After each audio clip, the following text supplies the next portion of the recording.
Hello student. पहले तो आपका knowledge of math science channel पर हार्दिक अभिनंदन है। तो देखिए, आज मैं आपको गणित का एक नया पहलू आपके लिए सिखाने जा रहा हूं इस वीडियो के माध्यम से। तो देखिए, घर में जो घर के सदस्य होते हैं, जैसे माँ बाप होते हैं, किसी से रुपए ले लेते हैं। जैसे 5,000 रुपए ब्याज पर ले लिए, 10,000 ले लिए, या फिर 20,000 रुपए किसी को दे दिए, ठीक है ना। और आपसे कहा जाए कि बेटा कि हमने ऐसे व्यक्ति को 10,000 रुपए दिए हैं, 5 महीने के लिए दिए हैं, तो 2 रुपए सैका के हिसाब से या फिर 3 रुपए के सैका के हिसाब से ब्याज कितना होगा जोड़िए। परंतु आप उसका ब्याज निकालने में असमर्थ होते हैं। तो घर वाले बोलते हैं कि बेटा हमारी पढ़ाई यानी हमारा पैसा तो आपकी पढ़ाई में वैसे ही व्यर्थ हो रहा है, ठीक है ना। तो फिर आपको शर्मिंदा महसूस होना पड़ता है। होना पड़ता है नहीं पड़ता है? बिल्कुल होना पड़ता है। तो चिंता मत कीजिए, आज के इस वीडियो में मैं आपको शर्मिंदा होने नहीं दूंगा, ठीक है ना। मैं आपको ब्याज निकालना सिखाऊंगा कि आपके जो माँ बाप होते हैं, किसी को रुपए देते हैं या फिर किसी से लेते हैं, तो कितने भी दिन के लिए लिया जाए, 1 साल के लिए या फिर 12 महीने या फिर 13 महीने के लिए या फिर 7 महीने के लिए, तो आप फटाफट सटीक आंसर निकाल सकते हैं, ठीक है ना। अब जैसे बैंकों में जो ब्याज जुड़ता है, ठीक है, या फिर और किसी कंपनी से लोन लिया जाता है, वहां पर ब्याज अलग लगता है, ठीक है ना। और जो एक व्यक्ति दूसरे व्यक्ति से रुपए उधार लेता है या फिर देता है, तो वहां पर ब्याज कुछ अलग लगता है, ठीक है ना। तो देखिए, वहां पर जब एक व्यक्ति दूसरे व्यक्ति को धन उधार देता है, तो वहां पर ब्याज इस प्रकार से जोड़ा जाता है कि 2 की ब्याज पर, ऐसे बोलते हैं लोग कि 2 की ब्याज पर लिए हैं या फिर 3 की ब्याज पर लिए हैं। तो ये आखिर में 2 की ब्याज, 3 की ब्याज, 1 की ब्याज, 4 की ब्याज, 5 की ब्याज, ये होती क्या है? तो ये सैका का हिसाब होता है। सैका बोलते हैं हम 100 को। सैका क्या बोलते हैं? 100 को, ठीक है ना। तो देखिए, जब धन किसी से उधार लिया गया है और वो 1 की ब्याज पर लिया गया है, तो इसका मतलब है कि यानी 100 रुपए का 1 रुपए का ब्याज होगा 1 माह का। किसका होगा? 1 माह का, ठीक है ना। इसका मतलब यह है 1 रुपए के सैका के हिसाब से किसी ने धन उधार लिया है, तो उसका मतलब क्या होता है कि 1 माह का 1 रुपए का ब्याज होगा 100 रुपए पर, ठीक है ना। अगर किसी ने 2 रुपए की ब्याज पर धन उधार लिया है, तो उसका मतलब क्या है? उसका मतलब होता है कि 100 रुपए का ब्याज होगा 2 रुपए। कितने दिन का? 1 माह का होगा, ठीक है ना। फिलहाल में जो ये बोलते हैं ना लोग कि यानी 2 की ब्याज पर लिए, 3 की ब्याज पर लिए, उसको समझिए, ठीक है ना। उसको मैं आपके लिए थोड़ा समझा देता हूँ, ठीक है ना। फिर आपको ब्याज निकालना सिखाऊंगा बहुत ही आसान तरीके से, ठीक है ना। आप चुटकियों में आपको पेन भी हाथ में लेने की जरूरत नहीं पड़ेगी, ठीक है ना। आप फटाक से ब्याज निकाल सकते हैं, कितने भी महीने का, कितने भी साल का, ठीक है ना। अगर कोई व्यक्ति 3 की ब्याज पर रुपए लेता है किसी से, तो उसका मतलब क्या होता है? उसका मतलब होता है कि 100 रुपए का ब्याज होगा 3 रुपए, और वो कितने दिन का? 1 माह का। अब ये तो आपकी समझ में आ गया होगा, ठीक है, कि 1 की ब्याज पर उधार लिया है तो उसका मतलब क्या होता है, 2 की ब्याज पर लिया है तो उसका मतलब क्या होता है, 3 की ब्याज पर धन उधार लिया है तो उसका मतलब क्या होता है। तो ये 100 रुपए पर होता है, ठीक है ना। 100 रुपए पर अगर 1 रुपए का ब्याज जोड़ रहा है 1 माह का, तो उसको बोलेंगे हम कि 1 रुपए सैका की ब्याज पर धन उधार लिया है। अगर 100 रुपए का ब्याज 2 रुपए है 1 माह का, तो इसको हम बोलेंगे साधारण भाषा में कि 2 की ब्याज पर धन उधार लिया है।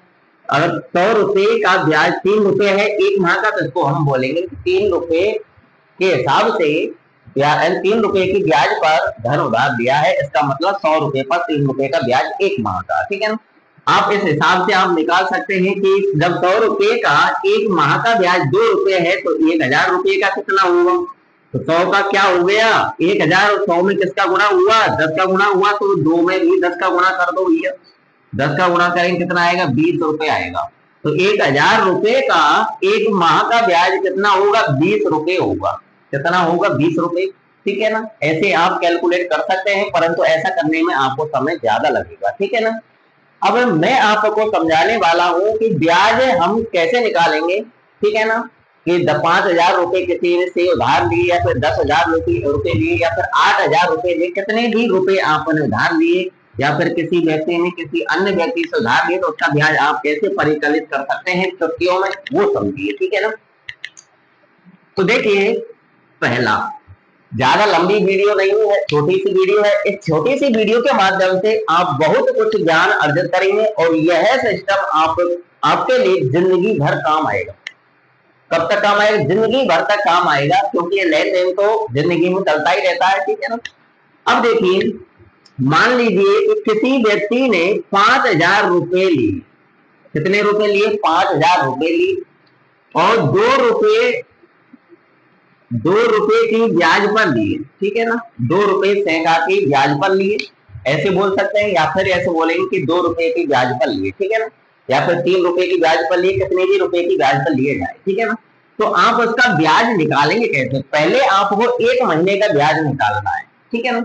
अब वो कैसे निकालना है? तो देखिए, जितने भी रुपए उधार लिए जा रहे हैं उसमें 100 का भाग दे दीजिए। जैसे 5,000 है तो 5,000 में आप 100 का भाग दे दो। ठीक है ना, प्रत्येक में 100 का भाग देंगे तो 100 का भाग देंगे तो 2 जीरो से 2 जीरो कट जाएंगे, बचेगा क्या? 50 बचेगा। ठीक है ना। अब कितने रुपए की ब्याज पर धन लिया गया है तो उससे आपको गुणा करना है। ठीक है ना। जैसे 2 रुपए की ब्याज पर लिया है तो 50 का गुणा 2 से कर दीजिए, तो 50 गुणा 2 करेंगे, कितना आएगा? 100 रुपए। तो 5,000 रुपए अगर ब्याज पर लिए हैं 2 की ब्याज पर, तो 5,000 रुपए का 1 माह का ब्याज निकलेगा 100 रुपए। 1 माह का ब्याज कितना होगा? 100 रुपए होगा।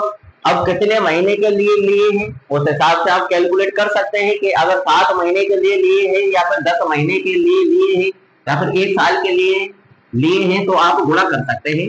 जैसे मान लीजिए आपने 5,000 रुपए 7 महीने के लिए। ठीक है ना, तो 100 गुणा 7 करेंगे तो साधारण सा ब्याज आ जाएगा, 700 रुपए हो जाएगा। 5,000 रुपए का 7 महीने का ब्याज कितना होगा? 700 रुपए। अगर आपको 1 साल का ब्याज निकालना है तो 100 इंटू 12 करना है, क्योंकि 1 साल में 12 महीने होते हैं, तो कितना ब्याज होगा? 1200 होगा। आप इसी हिसाब से आप कैलकुलेट कर सकते हैं कितने महीने के लिए गए हैं वो रुपए। ठीक है ना, इतना आ गया समझ में। अगर मान लीजिए कि ये 5,000 रुपए 3 की ब्याज पर लिए जाते, अगर 1 की ब्याज पर लिए जाते तो क्या होता? ये तो 2 के हिसाब से बता दिया। अब 1 की ब्याज पर देख लो, कई व्यक्ति ऐसे होते हैं जो 1 की ब्याज पर धन उधार देते हैं। ठीक है ना। फिर 5,000 रुपए किसी ने 1 की ब्याज पर लिए। किस पर लिए? 1 की ब्याज पर धन उधार लिया। तो हम क्या करना है? 5,000 में 100 का भाग दे देना फटाफट, तो 2 जीरो से 2 जीरो बचेगा क्या? 50। 50 इंटू 1 करेंगे तो कितना आएगा? 50 ही आएगा। तो 50 रुपए का ब्याज होगा 1 माह का। किसका? 1 माह का ब्याज होगा। अगर किसी व्यक्ति ने 5,000 रुपए लिए हैं उधार और 1 की ब्याज पर लिए हैं, तो उन 5,000 रुपए का 1 माह का ब्याज कितना होगा? 50 रुपए होगा। अब कितने महीने के लिए हैं उस हिसाब से आप कैलकुलेशन कर सकते हैं। अगर मान लीजिए 10 महीने के लिए हैं तो 50 इंटू 10 कर दो, पता चल जाएगा कितना ब्याज होगा। 50 इंटू 10 करेंगे, कितना होगा? 500 रुपए। तो 5,000 रुपए का 10 माह का ब्याज 500 रुपए होगा। इतना आ गया क्लियर। अगर 3 की ब्याज पर उधार लिया जाए तो ये कार्य तो आपको हमेशा करना ही है। ठीक है ना। जितना भी धन उधार लिया जा रहा है उसमें आपको 100 का भाग देना है, तो 2 जीरो से 2 जीरो कटेगा, 50 बचेगा। अब 3 की ब्याज पर लिए जाते हैं रुपए, तो यानी 3 का गुणा कर देना। 50 इंटू 3 करेंगे, कितना आएगा? 150 रुपए। तो ये 150 रुपए जो आया है ये आपका 1 माह का ब्याज है। कितने माह का ब्याज है? 1 माह का ब्याज है। अब कितने माह के लिए गए हैं वो रुपए? 5,000 रुपए। उस हिसाब से आप ब्याज परिकलित कर सकते हैं। मान लीजिए 6 महीने के लिए हैं तो 150 इंटू 6 कर लो, तो 15 6 की 90, यानी 900 रुपए का ब्याज होगा। 5,000 रुपए का 6 महीने का, 5,000 रुपए का 6 महीने का कितना ब्याज होगा? 900 रुपए। किस हिसाब से? 3 की ब्याज के हिसाब से। इतना आ गया क्लियर। मैं उम्मीद करता हूं कि अब आप घर वालों का हिसाब बहुत आसानी से कर सकते हैं। ठीक है ना। अब और डटे रहिए, थोड़ा सा और समझ लीजिए और कैलकुलेट करके बताते हैं आपके लिए। अब की मैं और बिल्कुल कंसेप्ट समझ में आ जाएगा, ठीक है ना। तो देखिए, किसी व्यक्ति ने 20,000 रुपए लिए, कितने लिए? 20,000 रुपए लिए, और वो लिए 1 रुपए की ब्याज पर लिए, ठीक है ना। तो आपको ब्याज निकालना है 1 महीने का, 1 महीने का ही निकालना है आपको, ठीक है ना। और 1 महीने का ही ब्याज निकलता है इस हिसाब से, जैसे मैं आपको बता रहा हूँ, ठीक है ना। तो देखिए 20,000 में आपको क्या करना है, 20,000 में 100 का भाग दे देना है। 100 का भाग देंगे तो 2 जीरो पड़ जाए, बचेगा क्या? 200, ठीक है ना। 200 आ गया। अब यहाँ पर 1 रुपए की ब्याज पर लिए ही 20,000 रुपए, तो 200 का गुणा 1 रुपए से कर दो, तो कितना आएगा भैया? 200 ही आएगा। तो 20,000 रुपए अगर 1 की ब्याज पर उधार लिए जाते हैं तो 20,000 रुपए का ब्याज 200 रुपए होगा 1 महीने का। किसका होगा ये? 1 माह का ब्याज है 200 रुपए, ठीक है ना। अब कितने महीने के लिए लिए गए हैं वो रुपए, आप उस हिसाब से आप परिकलित कर सकते हैं। अगर 12 महीने के लिए या फिर 3 महीने के लिए लिए गए हैं, या फिर 14 महीने के लिए या 15 महीने के लिए लिए गए हैं, मान लीजिए 15 महीने के लिए ले लिए, ठीक है ना। तो 200 इंटू आपको क्या करना है? 15 कर देना है। तो 200 इंटू 15 करें तो कितना आएगा? 15 दूना 30, यानी 3,000 रुपए का ब्याज जुड़ेगा, ठीक है ना। 20,000 रुपए का 1 रुपए की ब्याज से 15 माह का ब्याज कितना जुड़ेगा? 3,000 रुपए जुड़ेगा, ठीक है ना। आगे होगा समझ में। और देखिए, अगर मान लीजिए किसी व्यक्ति ने 10,000 रुपए लिए, कितने लिए? 10,000 रुपए लिए, और वो 2 की ब्याज पर लिए। किस हिसाब से लिए? 2 की ब्याज पर लिए, तो इसका 1 माह का ब्याज कैसे निकलेगा? 10,000 में आपको 100 का भाग दे देना है। तो 100 का भाग देंगे तो यानी 2 जीरो कटी जाएगी, बचेगा क्या? 100 बचेगा। और 100 का गुणा इस 2 से करना है। किस हिसाब से लिए हैं? 2 की ब्याज पर लिए हैं, तो 100 गुणा 2 कर लो। 100 गुणा 2 करें, अगर 3 की ब्याज पर लेते तो 100 गुणा हम 3 कर लेते, ठीक है ना। तो 100 गुणा 2 करेंगे तो कितना आएगा? 200। तो ये 1 माह का ब्याज है। 10,000 रुपए किसी व्यक्ति ने 2 की ब्याज पर उधार लिए, तो उसका ब्याज 1 महीने का कितना बैठेगा? 200 रुपए। कैसे निकालेंगे? समझा दिया ना। जितने रुपए लिए जा रहे हैं उसमें आपको 100 का भाग देना है। 100 का भाग देने पर जो भी आए उसका गुणा उस ब्याज से कर देना है। कि 2 की ब्याज पर लिए हैं या फिर 3 की ब्याज पर, उससे आपको गुणा कर देना है। जो भी गुणा करने पर आपके सामने आए वो 1 महीने का ब्याज होगा, ठीक है ना। अब वो रुपए कितने महीने के लिए लिए गए हैं उस हिसाब से आप ब्याज परिकलित कर लेना। मान लीजिए ये 10,000 रुपए किसी व्यक्ति ने 9 माह के लिए लिए। कितने माह के लिए लिए? 9 माह के लिए। तो 9 इंटू 200 कर लो, तो 9 इंटू 200 करेंगे कितना आएगा? 1,800 रुपए का ब्याज होगा 9 महीने का, 10,000 रुपए का 2 रुपए की ब्याज से, ठीक है ना। क्लियर? आगे देखिए, एक और समझ लो फटाफट, सब क्लियर हो जाएगा। अगर मान लीजिए किसी व्यक्ति ने 15,000 रुपए लिए और वो 3 की ब्याज पर लिए, 3 रुपए की ब्याज पर लिए, तो 1 माह का ब्याज कैसे निकालना है आपको? 15,000 में आपको 100 का भाग देना है। तो 2 जीरो बटे बचेगा क्या? 150 बचेगा। 150 इंटू 3 कर देना है, तो कितना आएगा? 15 से 45 एंड 450 रुपए।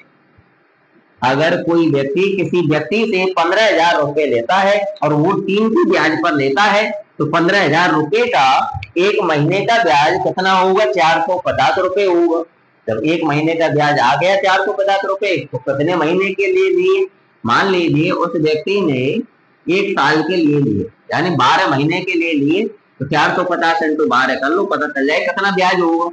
तो 12 पंजे 60 की 0 हासिल 6 बरचौ को 48 और 6 कितने हो गए? 54। तो लो 5400 रुपए हो गए। 5,400 रुपए का ब्याज जुड़ेगा 15,000 रुपए का 1 साल का, यानी 12 महीने का, ठीक है। 5,400 रुपए इस हिसाब से 3 की ब्याज के हिसाब से, ठीक है ना। आ गई होगी समझ में। मैं उम्मीद करता हूं कि जो कुछ मैंने आपको समझाया है ये आपकी समझ में बहुत ही अच्छा आया होगा। अब आप किसी अन्य व्यक्ति का या फिर अपने घर वालों का ताना आप नहीं सहेंगे, ठीक है ना। आपको ये सुनने को अब नहीं मिलेगा कि हमारे बच्चों के लिए पढ़ाई में पैसा जैसे ही व्यर्थ हो रहा है, उनसे ब्याज परिकलित नहीं हो रही है, ठीक है ना। अब आप घर वालों का हिसाब बहुत ही आसानी से निकाल सकते हैं, ठीक है ना। बहुत अच्छे से मैंने आपको समझा दिया, ठीक है ना।